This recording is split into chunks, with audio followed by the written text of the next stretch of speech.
leaving the internet both in awe and alarm. Often referred to as the Tesla bot, the humanoid machine uses natural language processing and internet videos to learn tasks. Elon Musk, Tesla's CEO, envisions a future where Optimus can perform complex tasks like dog walking and even babysitting. Optimus previously featured on Tesla's X account in a video showing his dance moves, seeming more gimmicky than revolutionary. Now it's breaking the internet with this new video showcasing its impressive performance of domestic tasks. Caption: Tesla plans to begin selling its bot to other companies starting in 2026.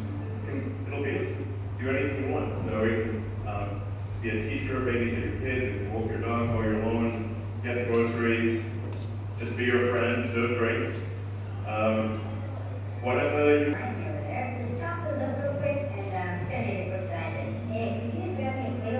keep asking me around. Okay.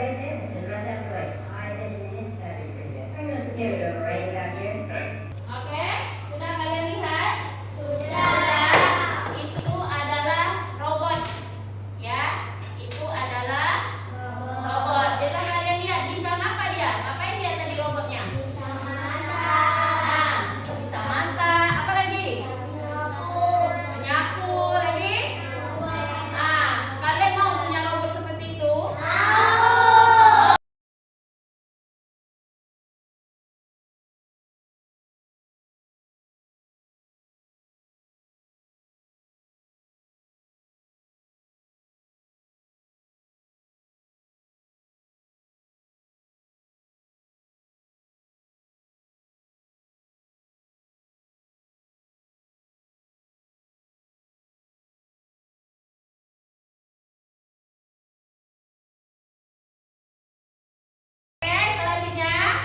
Di sini Ibu akan menjelaskan setelah kalian menonton video tadi, ya, video robot tadi, Ibu akan menjelaskan tentang apa itu kecerdasan artifisial, ya. Jadi kecerdasan artifisial ini adalah kemampuan komputer atau mesin yang meniru kecerdasan manusia. Betul nggak? Betul. Contohnya apa tadi? Dari video yang kalian lihat, coba. Dia masak, ya, itu kan kecerdasan manusia, kecerdasan kita kan, tapi bisa ditiru oleh robot. Selain itu, ya, di sini yang termasuk dari KA itu kita bisa mengenali suara, kita bisa memahami bahasa, membuat keputusan dan belajar dari data. Jadi di sini ada beberapa contoh aplikasi kecerdasan artifisial dalam kehidupan kita sehari-hari. Yang pertama, Google Assistant. Yang mana Google Assistant? Siapa yang tahu?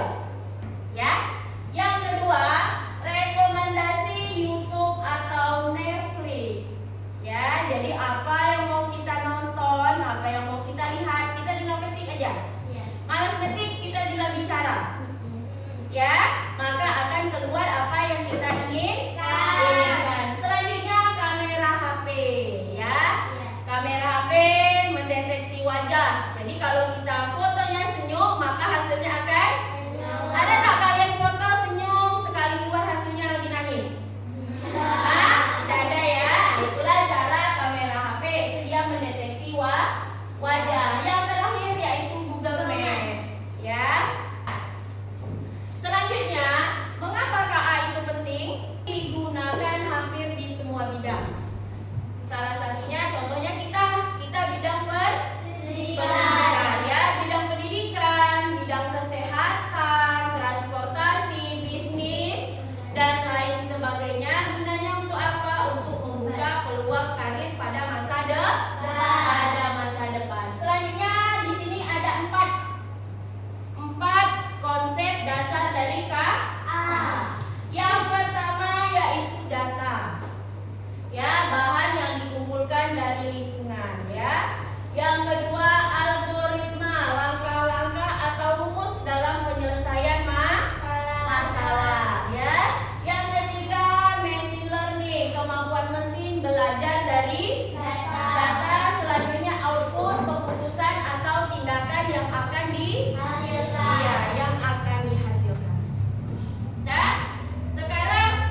yang bisa diterapkan oleh komputer.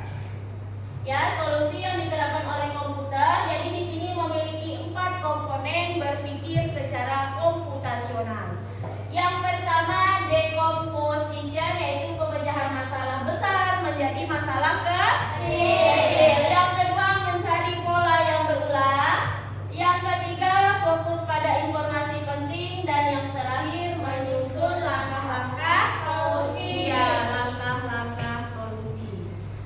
Ini contohnya, ya. Ibu akan memberikan contoh berpikir secara komputasional. Yang pertama yaitu masalah menyikat gigi. Iya, masalah menyikat gigi. Apa langkah-langkah sebelum kalian menyikat gigi? Ambil sikat, beri pasta, sikat bagian atas, sikat bagian bawah, Kumur.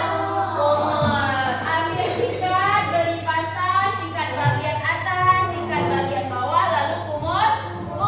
Ini adalah contoh dari berpikir komputasional. Ya, ini sesuai dengan langkah-langkah solusinya. Ya, betul kan langkah-langkahnya seperti itu? Oke. Ini adalah salah satu contoh algoritma sederhana di dalam kehidupan kita sehari-hari. Selanjutnya apa itu coding? Ya, coding itu menulis instruksi agar komputer ini bisa menjalankan tugas. Ya, ini ada nanti materinya, nanti akan Ibu sampaikan lagi pada minggu depan. Selanjutnya coding menggunakan bahasa pemrograman. Contohnya Python. Ini aplikasi ya, Nak. Contohnya Python, Scratch, sama JavaScript ya. Ibu ada sebuah aplikasi ya. Aplikasi itu adalah aplikasi Scratch ya. Jadi di dalam aplikasi Scratch itu kita bisa untuk membuat games permainan. Ya, nanti akan Ibu ajarkan, tapi tidak sekarang ya. Kita bisa buat games, suatu games yang bisa kita mainkan. Nah, ini kegunaan aplikasi Scratch. Ada yang udah bisa? Belum tahu kan? Nah, nanti akan Ibu terangkan, tapi tidak hari ini ya. Jadi selain buat game, kita bisa buat animasi. Mana yang mau kita pakai? Ya, itu nanti kita bahas. Oke? Selanjutnya, mengapa belajar coding itu penting? Yang pertama, untuk meningkatkan kemampuan logika dan pemecahan masalah, bisa membuat games. Nah, itu yang Ibu bilang tadi ya. Kita bisa membuat games. Ibu kanan ini ya. Itu hanya sebagai pandangan aja. Bisa membuat games, aplikasi dan website. Ya. Selanjutnya, dasar untuk memahami dan membangun AI.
dua rangka. Oke, paham yang ini? Ibu, satu kotak satu panah. Hah? Tidak. Maju satu panah. Oh, buat kayak ini satu panah di sini. Ya, ini satu panah berarti. Nanti bagi sini satu panah, sini satu panah, sini satu panah. Paham? Yang ini paham? Di sini untuk mencapai misalnya kalian harus maju atau mundur.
masing-masing? Masih. Masing. Ada 5 soal, itu tolong kalian jawab. Ya? Jangan lupa buat namanya.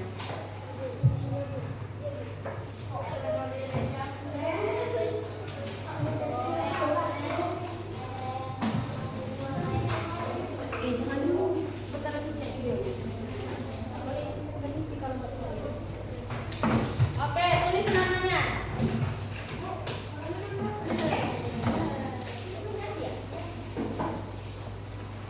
Oke, tulis namanya. Ini namanya lembar evaluasi. Lembar evaluasi ini kita laksanakan pada akhir pembelajaran. Ya, ada 5 soal. Silakan kalian pilih. Disilang atau dilihat, Bu? Disilang boleh, dilingkan juga boleh.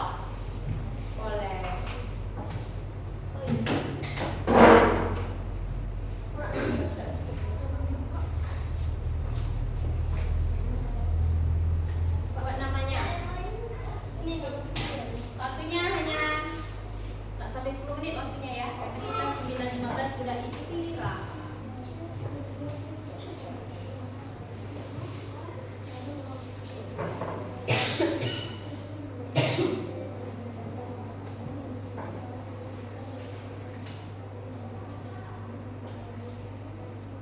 Yang udah selesai